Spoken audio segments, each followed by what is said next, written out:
Hi guys, my name is Cash and you're watching CashedOutCars. In today's video I'm going to be showing you how to replace the rear brake pads on your Suzuki DR350SE. Now my bike is a 1999, but the process should be very similar for all DR350s no matter what year. So let's get right into it. The first thing that you're going to need to do to replace your rear brakes is to loosen up your rear wheel.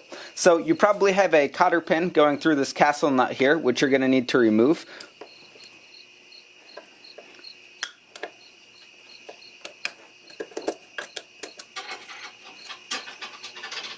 Then you need to go ahead and crack loose that nut.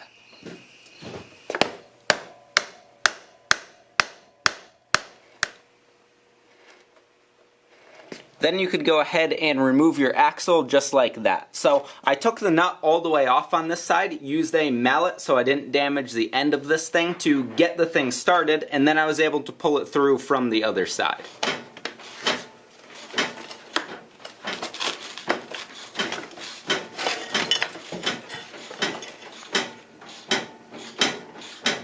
To make getting to this caliper easier, you could just go ahead and pull it back. It's on a little track on the 99, and then lift it up out of place, and now you're good to really freely work on this caliper.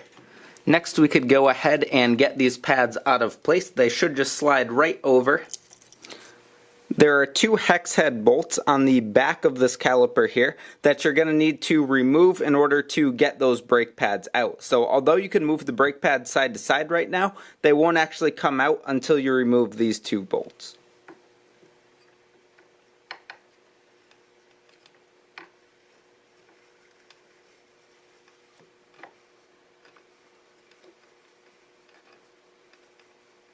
And then once you get both of those bolts backed out, you'll be able to remove your brake pads. You need to slide them forward a bit. Well, you need to slide the one that's against the pistons forward a bit, and then it'll drop out of place.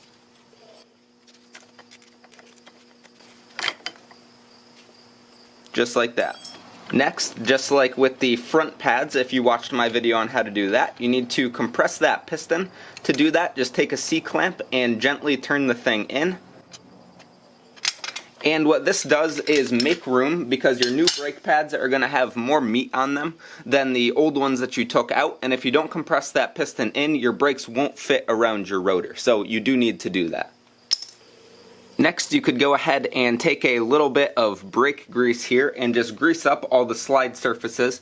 Now, as you could see on the old pads, there's a little metal clip that pushes these things and prevents vibration, and that slides against the pad, and then also right where it mounts inside those holes slides against the pad. So put a little bit of grease on each of those. Be careful not to get it on the surface of the pad, and this will just help your brakes move a little bit more freely and just not make as much noise and feel smoother.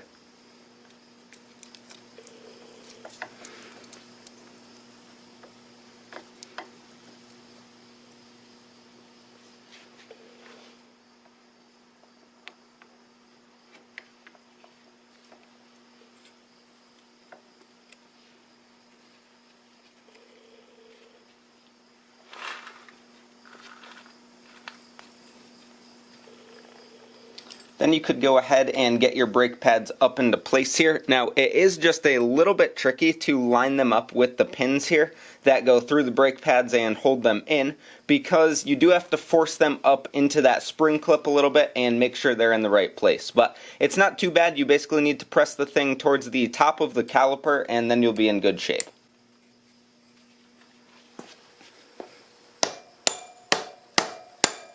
The next thing that we want to do is go around your brake rotor and scuff it up with some sandpaper. This will take any glaze off of the brake rotor and help your new brake pads brake in easier.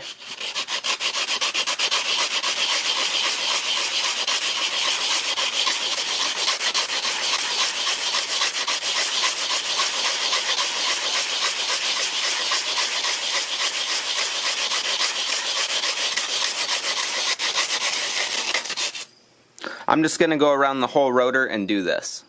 And so guys, that is going to wrap up this video. Get your rear axle back on and make sure you follow the proper torque specs and everything like that. This nut is 83 foot-pounds. Once that's all back together, you need to go ahead and brake in your pads. This procedure will be different depending on which pads you went with, so try to find something online for your specific pads on what you should do to brake them in.